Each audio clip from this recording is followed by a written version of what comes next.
beautiful day in the neighborhood. A beautiful day. Would you be mine? Could you be mine? Would you be my neighbor? Love's in need of love today. Don't delay. Send yours in right away. It's another day. Welcome everybody to the show. Got a few things to talk about, and let me get right to some.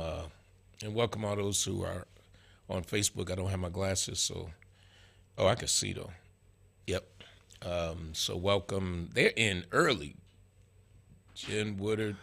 Yeah, that's what happened. I started the stream so they can come in. Yes, that's how you're supposed to do it. Sandra, Kamal, Jacqueline. Oh, Kamal will be happy about one of the topics we're going to be talking about. First of all, Ellicott District is having their stakeholders meeting. What's the date, Mark? It is Tuesday, October 18th at the Dorothy Collier Center. I believe it's 118 East Utica Street at 6 p.m. Friends of, better known as Friends of the Elderly, if you don't, just so you know, I'll know where that's at.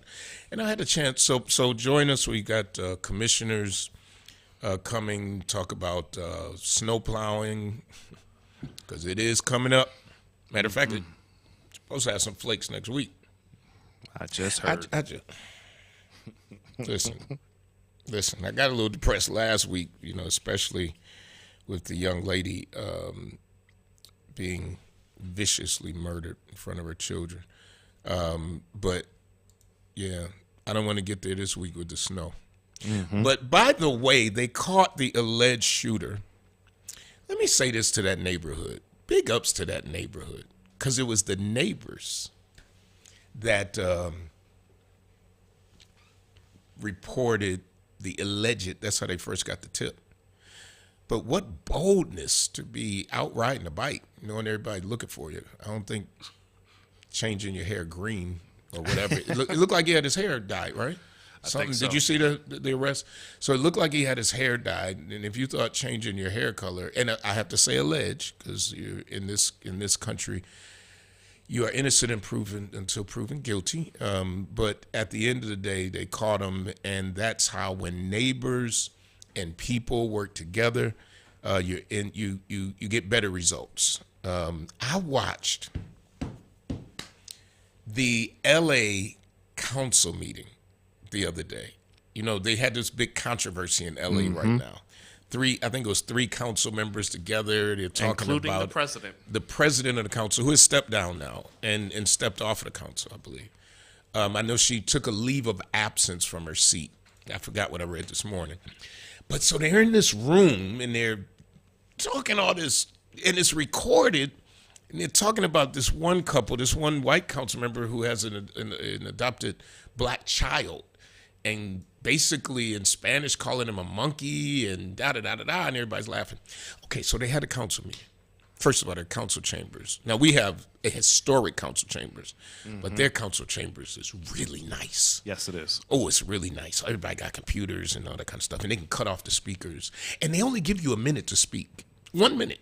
1 minute, you get a minute for general discussion, like if it's not an agenda item, and you can pick an agenda item. So you say a minute, I want time for item 13 and for general discussion. You have 2 minutes. Big clock there. And then at 2 minutes, your mic goes off. But I have never heard such foul language in a council meeting or any government meeting at all. It was every F-bomb and, oh my gosh, it's on YouTube if you look at it. It was horrible. One man gets up and he says one of the council agenda items was about an award to catch some killer or something. The guy gets behind the mic and says, snitches get stitches. He said on item such and such, snitches get stitches. And he was a gang member, so he's talking all this, he's talking all this gang stuff. But when he said at a public meeting, he said, item number such and such, a reward for the capture. I just got to say this. snitches get stitches. I was like, oh my gosh. It was so much cussing at that meeting. Did you see the LA meeting, council meeting? No, oh, I heard about the meeting. It was. I did. I could only. I watched. And I just kept fast forward. I'm like, it's got to get better. Got to get better. No, it did not. And it was packed, and they were hollering. And the guy, the president pro temp, who really handled it well. Mm-hmm. Really, he stayed cool. He stayed calm. Kept trying to get the people to calm down.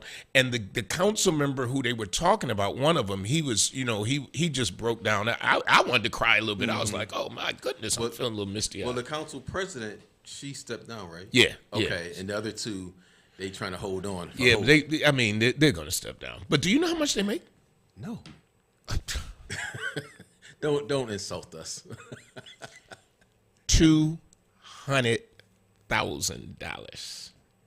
That's why they ain't like quitting. They like, hold on. Pay my mortgage. Hold on. Let's talk about this stepping down message. What you say? Let's get in a room and work this out. Let cooler heads prevail here. At least when I Googled it, that's what it came up. $200,000. But you got to realize how big the place is. But yeah, because I'm thinking, okay, man, y'all fighting like this for, and yeah, because it's main income probably something. But now L.A., you've been out to L.A. I mean, well, you've been everywhere now. Yeah, he has. He's like that other song. I've been like, everywhere, man. I've been everywhere, man. Don't get me so proud.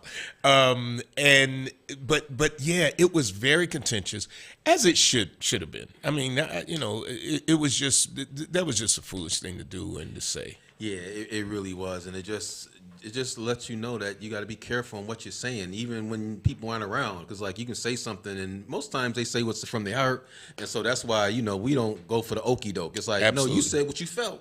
Said what you felt. It wasn't a mistake. You felt what you said. You meant it, and you did it. So, Doug, you got a class coming up, right? Did that already pass? Yeah, I got a bunch of stuff. So on Saturday, I'm doing a media class to teach organizations, business leaders, individuals how to get news coverage. Okay. Because a lot of times we feel like, the news only covers negative stuff. They only want to make us look bad. But the problem is we don't tell them the positive things. They're not psychic. It don't go on a police scanner when something good happens. Right. So there's a way that you communicate with them. You can't just send them a flyer and go, they didn't cover it. Exactly. Yep. So we're doing that Saturday morning. And then did you already do the one of teaching people how to do what you do? No. I do one of those each month. So I'm actually doing that one Saturday. So Saturday morning, 7 to 9, I'm doing speaking training. And then 9 to 10:30, I'm doing the media training. But a lot of people say they want to be speakers. The problem is speakers make a lot of money. Mm-hmm. And we travel a lot, and it's dope. It's a great lifestyle. I'm like, my wife has been able to say, you know what? I'm going to step away from my job. You know what I mean? Wait a minute. I did see your post of what the position she was going in with you. Yeah. I just thought she was going to do that part-time. Well, no, she left her job because she wanted to, spend more time with her kids. And if she was getting stressed out, there was staff shortages, labor shortage, so she was like, can we do it? We looked at the income. We said, yeah, go for it. So wow. She left her job. So now she's teaching, and she's got some flexibility and stuff. And she's working with me to really lift up my business. And she helped hire and interview the people. We hire for assistants and to do some marketing and stuff. But the thing, so back to teaching people how to do it. Everybody thinks that to be a speaker, you just posting on social media. Right. And they see my post. That is like the last thing.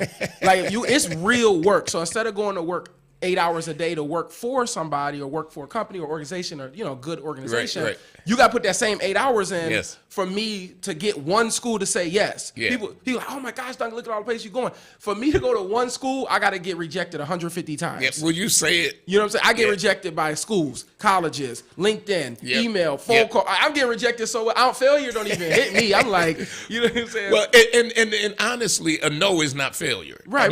They went in a different direction. And sometimes the no is a no right now. Right. And I get a message a year and a half later, hey, Duncan, we need a speaker for Spirit Week. Are you still, available? Yup. And they're like, and I want books. I'm like, let's go. How many you want? They're like 300. I'm like, all right, let's get the order in. Wow. I'm just so grateful where we are. And so people who want to learn, if they reach out to me, I'll teach them. But you got to know it's work. Yeah. So if they're serious and you want to make $8,000 a month, $10,000 more, et cetera, et cetera, et cetera. You can do that. It's schools right now looking for council members to come speak to their participation in government class. They'll pay you $10,000 to come do it. But we got to get you got to get your message and your marketing to the people looking for it. And that's not a snap your finger. Let me get this coffee because you Well, you saying that like that's a low end for the experience that like. And what I've learned traveling around is the people in Buffalo, they actually have skills and knowledge and talent that's better than people in other places in the country. The problem is we don't know our value, so we just take what we could get. But real talk, it's people in Buffalo who I'll stack them against other people around the country that's making $20,000 for a speech. Not no politician that's like on CNN. I mean normal nonprofit leaders. Normal business owners. People pay for that expertise, and it's like when you in Buffalo, I'm going to speak. They're like, Duncan, you gonna do it for free because you love the community? I'm like, nah.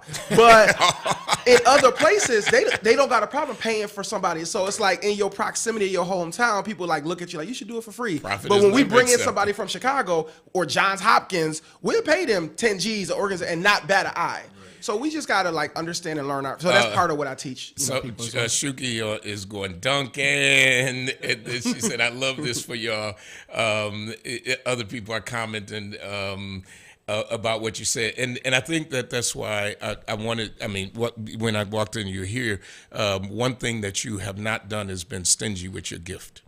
And I know that I can make $10,000 going to sign me up, but at home, of course, you never accept it the same way. Absolutely. As what once you go away and you say, "Oh yeah, we're doing this, this, and this," and they're like, "Wow, are you serious?" I was going to a funeral in Ohio. They changed the date, and then the church called and was like, "Can you bring this about True Bethel, and can you bring this?" They had a whole list of things they wanted me to bring because it was like, we want to know how you do this, how to do that. So I agree with you, but I think sometimes you don't know. I totally agree that you don't know your value, you don't know your worth, and then when you just stay local, you kind of get into that mind frame of, well, this is it, It's like when I was in Virginia, I was telling you that the pastor was telling me about you in the subway. Yeah, he wanted to know about the subway. He says, "Well, how?" I said, "You saw this where?" And he was reading it, and the membership was so incredibly unbelievable. Like, a church has a subway, and so sometimes when you get out of this little realm of Buffalo and you go into other places, you do, like Duncan said, you see that your value is more than you would ever have thought.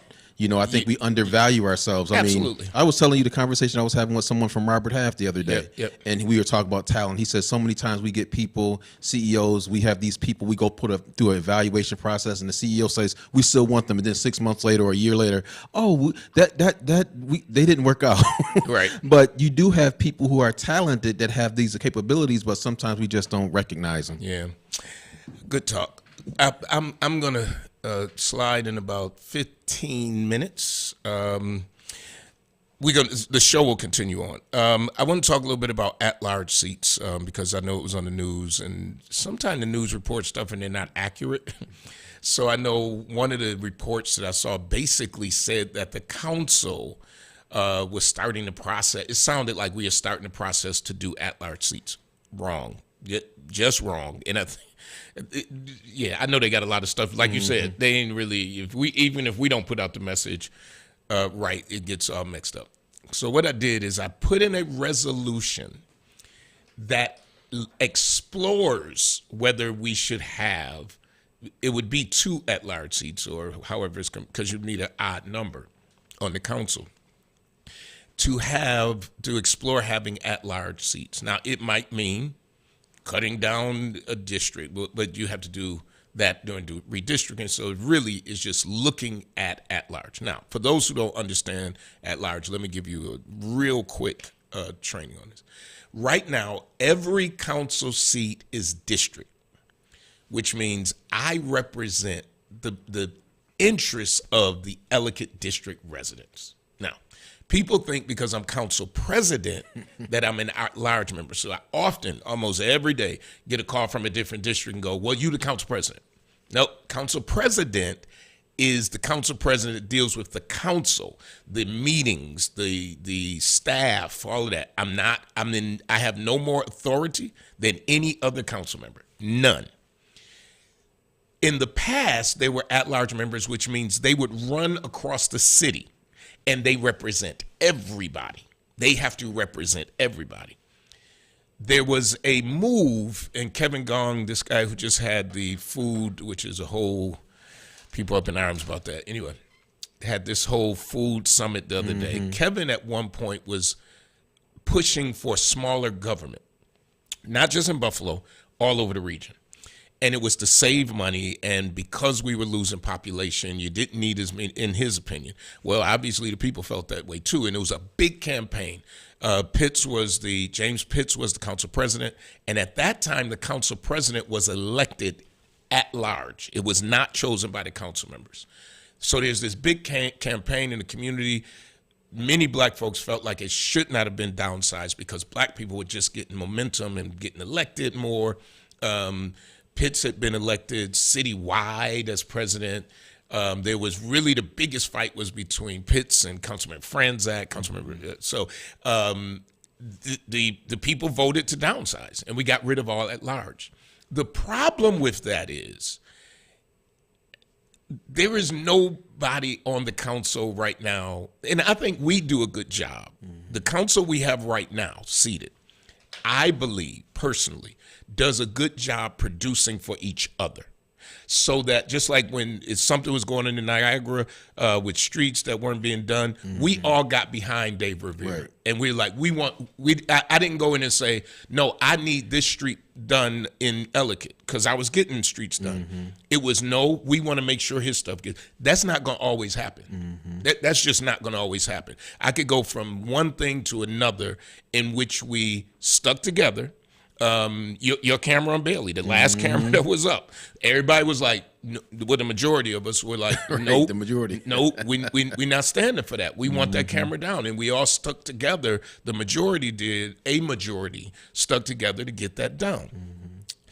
Without an at-large member, there is not one of us that is. I'm not going to give up Ellicott totally for. I can't. It's not who I was elected by. I can't. If university want green on their streets painted green, you probably do. This is the street guru guy. And Ellicott says, no, I'm not going to go and say, well, I'm not at large. So that discussion came up, and it's been coming up about whether we should go to at large. Let me say right now, it's being recorded. You can go back to Facebook. At this moment, I'm not going to say I don't have an opinion. I'm not making any moves. I want to hear from the people. And so it's an open period right now that you can make your comments. And I don't know, I don't have the link right now. Mark, maybe we'll find it by the end of the show. And you can get on, you can make your comments. Personally, I'm not against an at-large. But let me say it again. Pridgen is not making any moves because at the end of the day, I want to know what people, and if people say, no, we don't want it. We don't want government to increase. This isn't something we need. That discussion is off the table. If people say, we really need somebody to look out for everybody's interests. Now, one thing that Councilmember Golombek said in the meeting, He was everybody voted for it. It was unanimous voting for the resolution and to start the process. His concern was when there were at-large people, they generally came out of the stronger districts. So you still had an at-large person, but they may have come out of Maston, right? So you had two or lived in Maston, right. And so now you've got somebody living in Maston. And he used that example of Maston. That's the only reason I'm using it. And then you have a Maston council member. Right. So he felt like his community, even with an at-large, didn't get that same thing, that same attention, right? I think Buffalo has changed a lot since we got rid of it. A lot. And before I leave here, I'm going to talk about Laurel Street in a minute. And so I don't think it would be the same dynamic. But it's either you do or you don't. What's your thought? Well, my thought totally. I mean, I think that we need to restructure how we do our politics in Buffalo, but to hear from the people absolutely is the best step, the first step. It's like, again, people have asked for different things, and unfortunately they haven't happened. But this is something that, if it's done right, could be helpful. Because I'm thinking now, when they get an at-large person, we couldn't have an at-large person that would, let's say, support or be a at-large person for 3 districts instead of the entire city.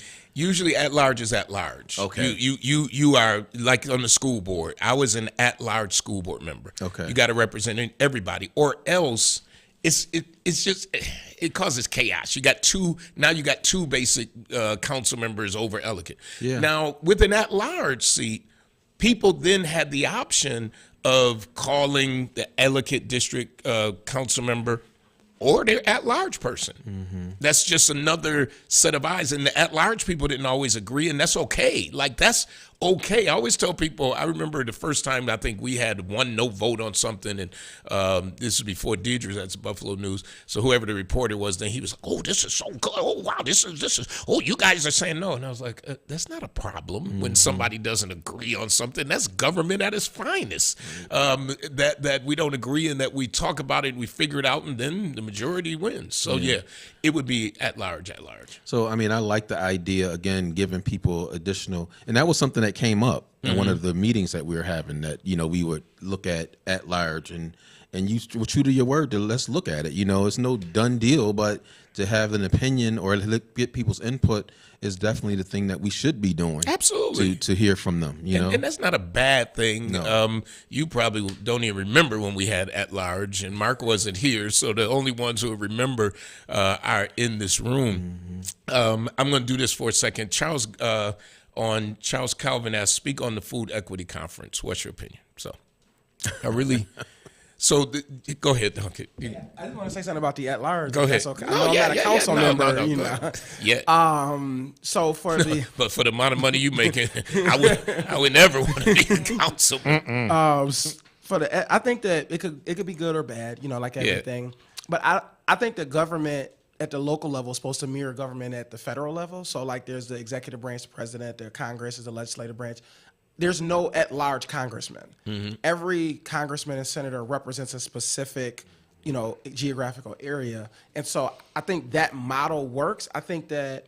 But remember, a part of that model is also dependent on the numbers of people. Correct. Yep. So if we're going to follow that model, that would mean that if Ellicott was the biggest district, they would have 2 representatives. Well, that's why there's 2 houses. That was the big compromise between big states and small states with the Senate and the House. So I'm not saying that you don't want another house. Right. So I'm not saying it needs to mirror exactly. I'm saying an at-large isn't terrible. I've seen cities where it works really, really well, where the at-large person is kind of they're their own vibe. Yep. And they can bring in and look at things in a different lens.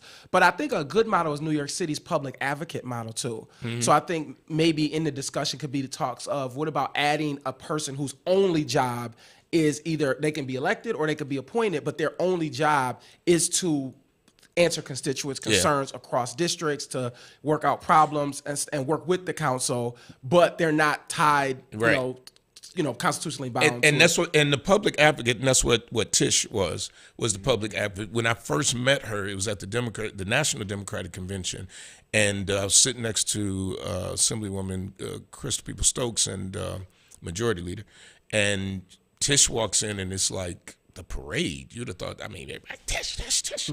And so she sits right next to me, and Crystal's on this side, and I'm like, who is that? And she was like, that's the public advocate. Folks in New York love her. I like the idea, if there was a public advocate, they're elected, because it should represent who the people want to represent them. I'm just going to pause for a minute on that. So much it's coming up right now. Where did I go? He wanted me to speak on this food equity conference. So I really didn't. So when Kevin Gong put together this food equity conference, and they bring all of these folks from all over the place, financiers and stuff, I saw it on the news, never heard anything about it. I really don't have I was reading some of the comments later of people saying that basically, and I don't know if this is true, so I don't really want to weigh in, that it was handpicked of who would participate. and that some of the people who should have been in the room weren't in the room. So I'm going to say it. I don't really have an opinion because I wasn't involved at all. The first I heard about it was on the news, and I think that's where some people felt like, hey, you brought in who you wanted. You're not from this neighborhood. I would just say this. If there was not any kind of collaboration with this neighborhood, then I would be disappointed that you put on something with tops in the front, in the rear view mirror and in the front of our windshield, in which we are now, everybody's talking about food inequities and all of that. But you got to make sure, and I hope, and I believe Alex was a part when I looked, if he was, because Alex is an important linkage in all of this, whether people believe it or not. He was talking about this he was talking about this before Tops. But there are some people who feel like they were left out of discussion. So I don't know. Go ahead. And I can say, because you're right, we found out like the night before. And Alex was involved. Allison Dahoney was involved. Rita Hubbard, and I forget her hyphenated part. Robinson. She was the co-chair. So it was heavily Buffalo focused. Now at the conference, there was a gathering for, I don't know if they were invited or just found out and showed up, but there was almost another 50, 60 people in the room that could still comment. But, they just had presenters in the response, and it's kind of how it flowed. But like I said, I don't think this was anyone on the ground that said, let's do it this way, this, that, and the other. And I think they just had a thought and was just like, okay, let's come to Buffalo and see.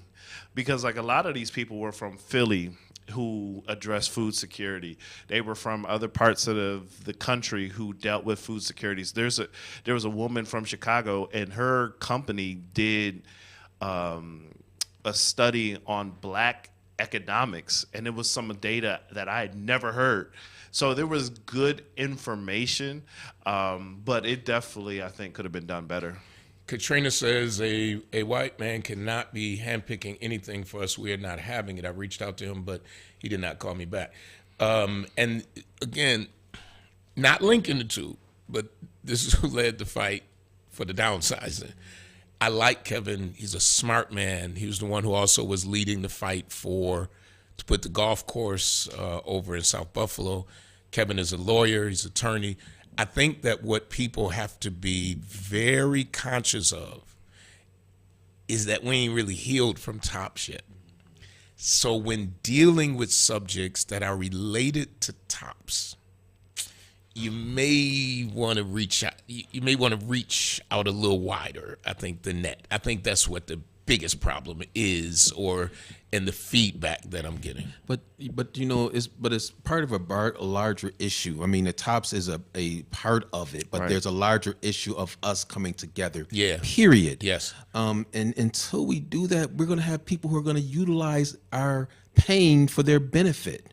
I agree. And I'm not saying it in a negative way from him. Right. But I'm just saying in Exactly. general, people do that. They leech on us and they take advantage of us. But sometimes we are our own worst enemy because we don't come together. Rashid, I totally agree. When we just announced the art money in the process for the American Rescue Plan, one of the reporters asked me, what about, people or organizations that are small and they don't have basically was the question, they don't have a lot of capacity, they don't have, and I said, those organizations should partner. Mm-hmm. And I talked about the church when we first built the houses. We didn't never do anything like that. We had to partner with people, and still to this day, we still partner for different things. And I totally agree, because my fear is, whether it's the dollars that's Kevin trying to bring in, whether it's the millions from the American Rescue Act, is that people who have not been harmed like African Americans have by policies and government in this country, they won't get the biggest share. And so when I talk about partnering, I don't mean you got to go out and get somebody, because folks, whether you know it or not, this city right now is being swarmed with out-of-town developers. And you've had all these people locally who have been developing. And now I'm going to tell you, almost every week, I got somebody calling me, oh yeah, we just bought land in your district and we want to build this and we want these funds and we want to know if we can get home funds. And it's just like, and they don't live here. They do, and I don't want to end up incriminating myself later and some company says I didn't vote for them because they're out of town. So I want to be clear on the record. I'm not saying I'm against it. I am concerned because when we have no money and there was no development, you couldn't pay these jokers to come in. And now there's opportunity. I want to see as much opportunity to people who have been in Buffalo, have the capacity, help them to get that capacity. Like you're training people to speak, help them to get that capacity, or else we're just going to have a lot of money and it won't benefit people. Hold on, Mark, you had something and then I'll get Duck. Yeah, and I was just going to say, because one of the head of the banks was there, and he actually spoke, and he was like, I'm the local president. There is a national president that has to respond to 91 other regions. My job is to get him to understand the needs of this local community. But my struggle is, if I support one, then I got 30 others, like, how about me? And when you talk about that nationally, then it's the struggle of the national fight. Like, well, if they're going to be fighting each other, then we'll go to a community that we can have a greater impact, and everybody's working together. So he was stressing, like, we would rather see, like we just talked about, these organizations partner, so that way we can have a greater impact when we give our dollar. Yeah, I just think that a larger issue of all that is we have this victim mentality in Buffalo. Yeah. So because of that, I have seen so many opportunities come through and everybody's like, it's just not for me. So, people in Buffalo, we're the third poorest city, like large urban city in the nation. When we say, I go to groups, I used to talk about Northland. I'll talk to all the people, all this like, nah, that ain't real. Nah, that's not gonna work. Nah, now it's working. What's your excuse now? Oh, that ain't for me. That ain't for me. Houghton College, they got a campus right here on the east side of Buffalo. They gonna give you free books, bus pass, laptop. You can get your degree here in our community, 4-year degree. People like, I don't know. And it's like, we don't even believe that we can achieve. So if a bank is in town or something, we gonna complain that our organization didn't get funded or we didn't get included, but we don't believe enough in ourselves to call them and say, I think I should be able to be included. Let me send a proposal. Right. We got this self-doubt so much that we don't reach for these big opportunities. And until we get over that, other people are going to keep seeing these opportunities and saying, oh, I'm going to come get that. Or they got a countywide grant, I'm going to apply for that. Yep. Whereas we're looking like, nah, I'm not. The application is too long. I don't have enough years of finance. I don't. Instead of saying, "Oh, Counselor Wyatt, is there a nonprofit we could partner with and be our fiscal sponsor? Is there a business that can, we could work with and fall under as a sub grantee? Like, how can instead of I see every opportunity as that got Duncan name on it. If you say grant, funding, RFP, school district in Texas, and I'm like, oh, resilience. I hear the word resilience. I'm applying for it. That's me. That's me. They call in for me. Now I'm gonna get rejected 20 times, but that 21st time might be a 6-figure contract. Yeah. You see, and so we got to get that mentality where we're not afraid to go for stuff. So we're not always getting left behind because we never put our foot in the game to try. And once we get over that mentality, to Mark's point, then we can work together. Because now if Mark gets it, I'm not looking like, oh, I'm hating on Mark. He must have sold out. They made a backdoor deal. Yep. Mark is shady. I'm like, hey, Mark, can you put me down? Is there any way I could work with you and get in on this? And then Mark will say, yeah, I can't handle all this work. I'm waiting for you to call and help out. And so many businesses are waiting to partner and work with people, but they don't know every group, every organization. Right. And it's so important. I mean, the victim mentality is something that is real in our community.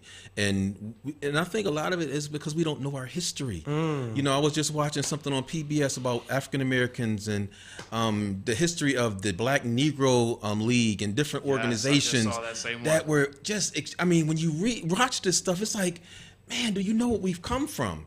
And the city of Buffalo has that opportunity. But unfortunately, and I'm going to say this straight up, part of it is the leadership here.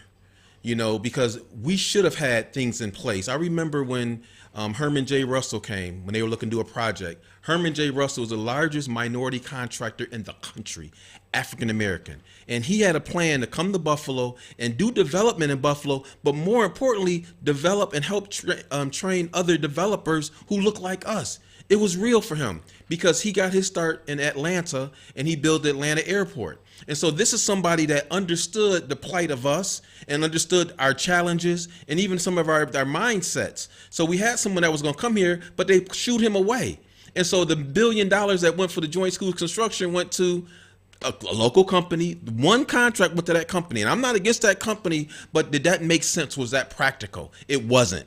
And so at the end of the day, we keep shooting ourselves in the foot, but we as Black people have to support one another. We have to do a better job. I mean, I think we're doing better than what we used to do, but we do have to do a better job. What Duncan is offering, like for people to get their word out, their message, that's extremely important. You can tell people, you can put stuff on Facebook all you want, but you need that national media. You need those local TV stations to come and interview you and hear, like, I did see the interview with Crazy Eats, the young lady who just opened up over on I think Main Street. That's the type of stuff that we need to see, because I hope that inspires other people that this can be done. But we have to start coming together. And like I tell people, we can have all the governmental, the political power, but if we don't have economic power, we don't have power. Absolutely. I tell in my block clubs all the time, you keep telling me that, Councilmember, they're buying up all the houses. You could buy the house too, but we don't come together. We don't have that mindset of how do we do things in a collaborative way. One of the greatest organizations that I see, the MMB, I give shout out to MMB. Absolutely. Them sisters came together and they doing it.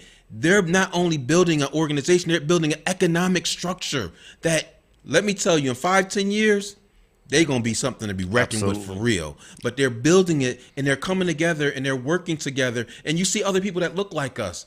But those are the type of models that we have to start developing if we're going to do it, because we're being passed by.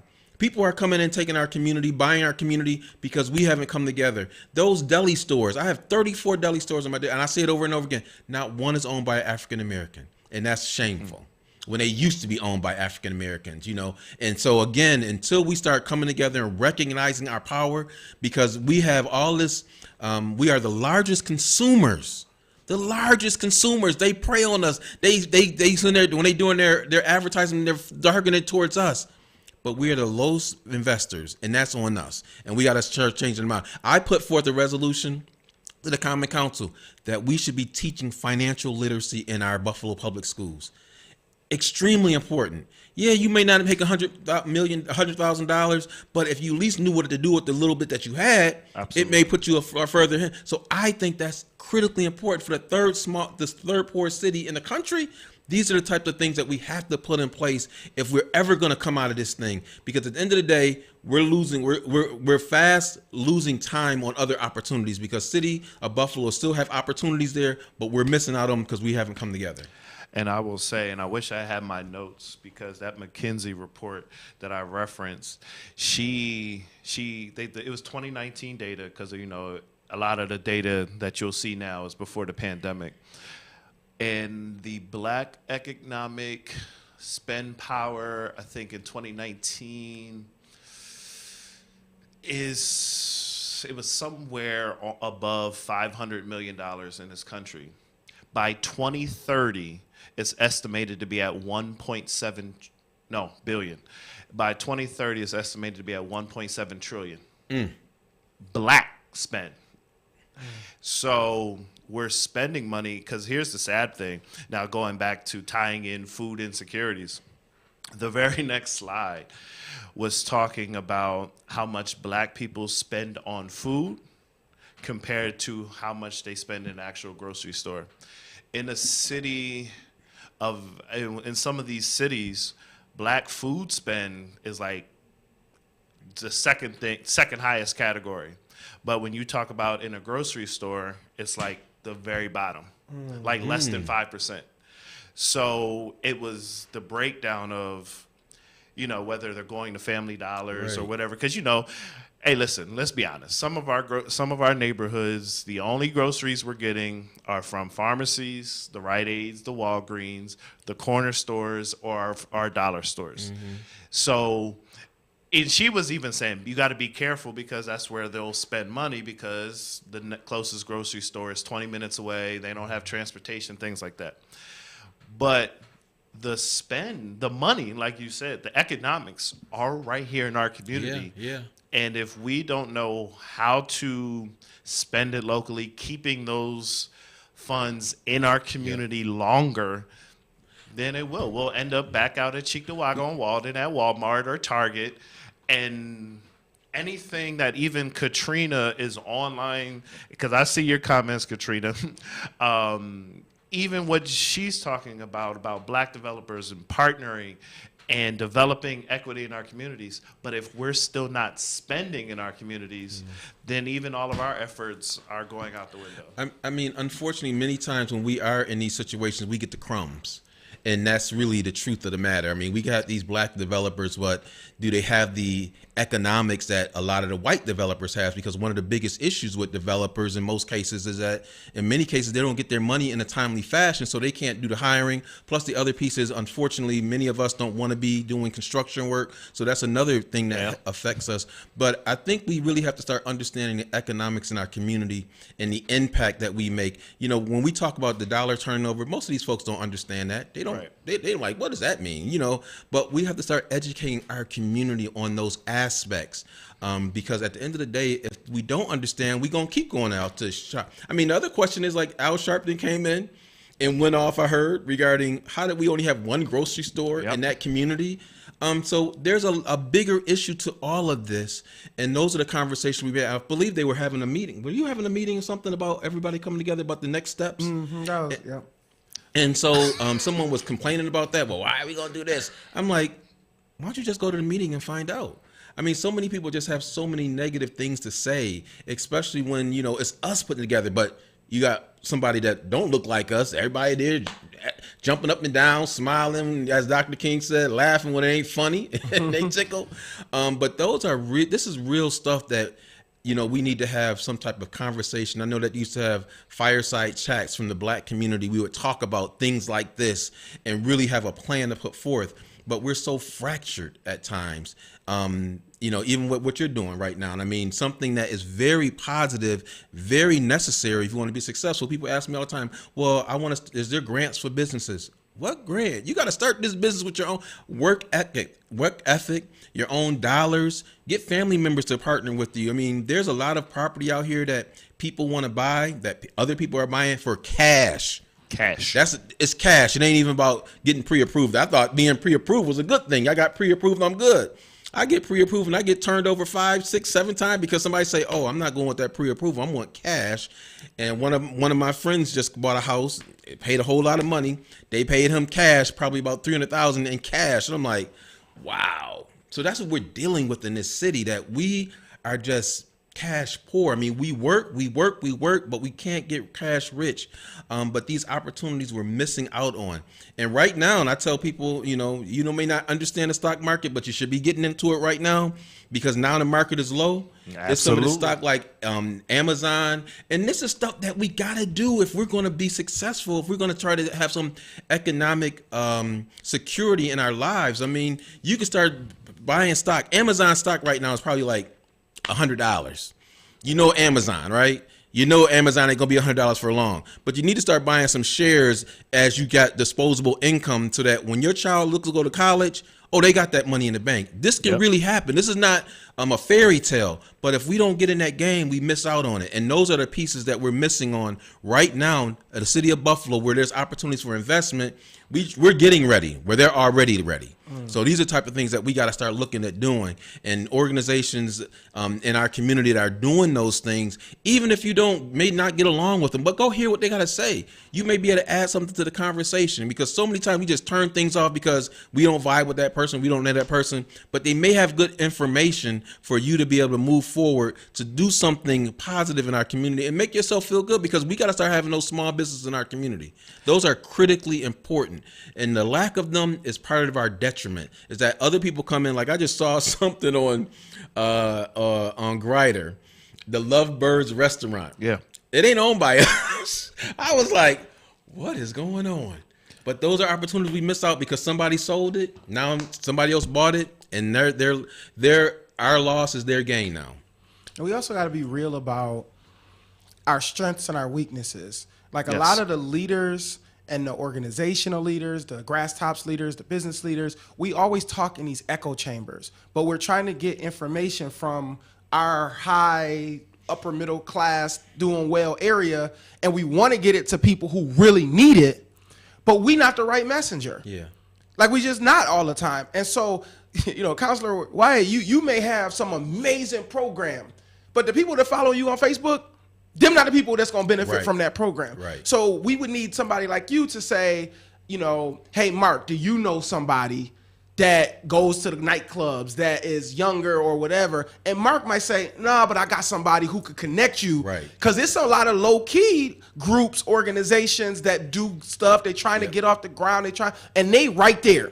We're right in there with the one step out of gang life people, with the people struggling, trying to survive. And if you could connect with those right messengers, and I'm not saying you, I just mean like in general, we could connect with the right messengers, we could get it. That's the problem with like a lot of school districts suffer from across the country. They're like, oh, we sent an email to all the parents and nobody showed up. Well, every parent don't got technology or Wi-Fi. Right. So, but if you had got that to Sarah, who go to the biggest church, guess what? Sarah gonna make sure her people know. Right. And so it's just important that we're also honest about our strengths and our weaknesses so that we can operate. Like you talk about stocks, to some people that's not even a reality. Growing up in Central Park, you try to tell me at 18 or 20 about stocks, I'm like, okay, like that's not even something I can think. But in real life, I got Cash App. I can invest right now. $10. I got paid, boom, put $10 in. Yeah. You could do that, but I'm not gonna be able to hear that from you, this council member who's super educated and super successful. I need the dude walking down the street that I see every day, or that guy I see at church, or you know what I mean? So we just gotta,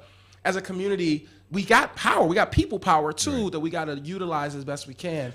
And I see we're moved to your point. We're doing better. Yeah.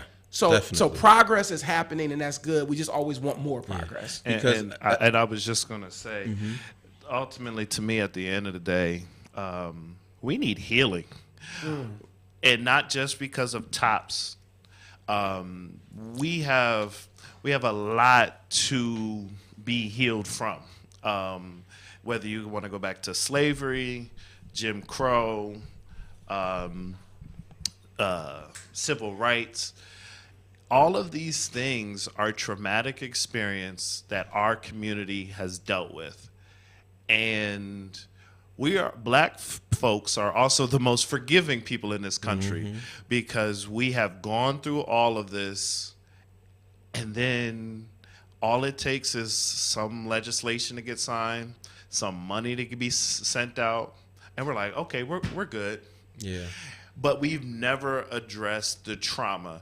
And I think this is what keeps us biting at some of the apple and biting at each other. Like you just said, I may disagree with you, but if your organization is having an empowerment summit, I'm not going down. I'm not going to dog it. I'm not going down it. I'm not going to go on social media and be like, don't go to that. They don't know what they're talking about. I'm a share it. Be like, hey, listen, you couldn't make mine, go to theirs. They're bringing in the same people. It's the same topic. You know, when it comes to the food equity conference, okay, this guy selected who he wanted in the room. There's no one saying that we can't put our own on with those subject matter experts that can say, let's get together, come up with our own solutions. So when these financiers do come into Buffalo or they do step into the room, we like, hey, here's our plan. Yeah. And I think, because the one question, because I was there for most of it, and I wanted to ask this one question, because everyone loves to say, oh, we need change in policy. We need change in government. We need change in this. You got to do this. And there was a guy from Johns Hopkins, and he's posed the question. That's what made me want to ask it, because he said redlining was an innovative solution when it happened. So we need innovative ideas to get out of it. My counter statement would be, those were innovative ideas that didn't come from government. The banks went to government and said, hey, let's do it like this. And they were like, okay. So it takes the subject matter experts to come back to government with those innovative ideas and say, hey, well, if we create these zones or we create this, now we have a structure of an idea. When it comes budget time, okay, well, no, we want to focus this way because I met with this group of subject matter experts that have this solution, and I think this can work. And we can then begin to start funding it slowly over the next few years or whatever. But it starts, I think, with us healing mentally, physically, financially, and every other lead you can think of. It starts there. It's so much for us. And you're right. I mean, there's so much that, people don't understand what it is to be black. Oh. They think that, oh, yeah, we got this, we got that. But I think sometimes these comedians make these jokes. It's like, when you black, it's so much you have to deal with. But when you white, you got all these economics. And sure, you may have some problems, but they ain't like our problems. I mean, our problem just is the color of our skin, period. But at the end of the day, we have to start looking at how do we come together and address those issues. And I'm not saying somebody else. Right. Absolutely. We can't have somebody else steering the ship that don't look like. I'm just telling the truth. They can't, because they don't understand the dynamics. Not to say they can't help. It's like the whole scene with Malcolm X when the white girl walks up to him. He says, Mr. X, I agree on your movement. How can I help? And he said, you can't. I was like, oh, God. I said, Malcolm was cold. It's like, but at the end of the day, nobody knows our pain and our struggle like we do. Absolutely. And I think sometimes we have to say that, like you just said, it's the truth. But we have to look, how do we do it? How do we come together? When I think about going to other cities like North Charlotte, Atlanta, DC, it's a whole different vibe. Absolutely. It's a whole different vibe, not only as a culture, but economically. And we should have that same vibe in Buffalo. I mean, to see that we have had billions come through here and we have no black millionaires that benefited from it to help our community, is sad. Yeah. It's really sad. And I get on my soapbox about that, but I'm going to move on because that's just past. But how do we move forward? And forward, again, I think the biggest part to me is how do we develop an economic engine using what we have in our communities, taking advantage of that, leveraging, like I think Duncan said, or you said, Mark, about we got to know some of our weaknesses. Absolutely. And we have some weaknesses that we are naive to about some things, but we do have some huge pluses. Like, we got these businesses that are springing up, these restaurants. We got a real estate company that's black owned. Now we need a black bank, and I'm serious. I mean, provide the mortgages. I wish I was in a position right now to begin that conversation. But if someone is out there to begin a conversation about a black owned bank, it can happen. Don't think it can't happen. Without vision, the people perish. Now, so you got to have a vision. You might not have seen the next part of that series on PBS. The next one was about the black movement with banks. Yeah, I saw it. I saw a piece of that. Mike, yeah. I saw a piece of that. So there was that movement, and it just reached only certain regions. Right. And like you said, because again, going back to the data, they was classifying certain major urban cities that didn't have food deserts. And they even honestly said, I don't know if they solved the problem, because now you're talking about density, but you're also now comparing it with convenience stores and things like that. But how much we've sold off our greatest equity, whether it was our stores, our land, our businesses, or we've torn them down. Yeah. The psychological, and I know we get ready to go, so I'm getting ready to hit these announcements. The psychological paper, there's two I always want to write. One on traffic and one on when we riot, we tear down our community. Yeah. Those are the two pieces I've always wanted to dive into, because if you look at some of our major cities, it's because of the last riot that there's been no investment. Yeah. And we are still dealing with that. Again, that's why I said we got to talk about the healing of traumatic experiences, whether it's from Rodney King, the Detroit riots, the riots here, like all Mark, of these things. it's like the shooting that happened the other day. Shooting, yes. I mean, it's so many tragic things that happen to us, and that's something that's in our front view. That's not in our rear view. Right. That's in our front view. You know, what happened to that young girl, and my heart goes out to that family, those children. It's tragic. But we as a community have to start coming forward. And I saw Katrina just put about the $331 million. Well, that's spent already. Let me just tell you. And, you know, it's spent. They got plans, they're doing stuff, but that is not the piece that's going to help us. The piece that's going to help us is we have to start developing our own economics that are not driven by anyone else, is driven by us. Those banks, again, going back to that piece, you know, we are the biggest consumers.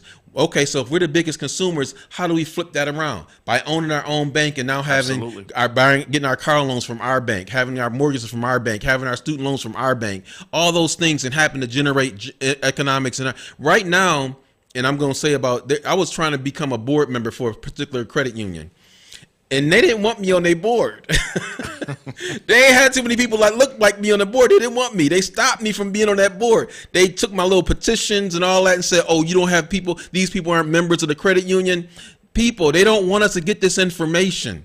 They don't want us to get this economic piece. They'll give us a lot of political piece. They'll let you have all these council members, let you have these senators, black, African American, whatever. But they ain't trying to let you get the economics. And when we get that economic piece, it's going to upset the whole apple cart. So we got to get the economic piece. And so if somebody's out there interested, I know someone just said that Pastor Brown was looking at doing a credit union.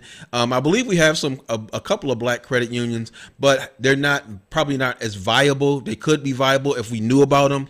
I think that's why Duncan was talking about getting that information out. But I know we only got a few minutes. Hot show. Mark, I'm turning it over to you. Here we go. Hobson's, the doctor of dry cleaning, 874 East Delavan. We got some stuff to take over there right now.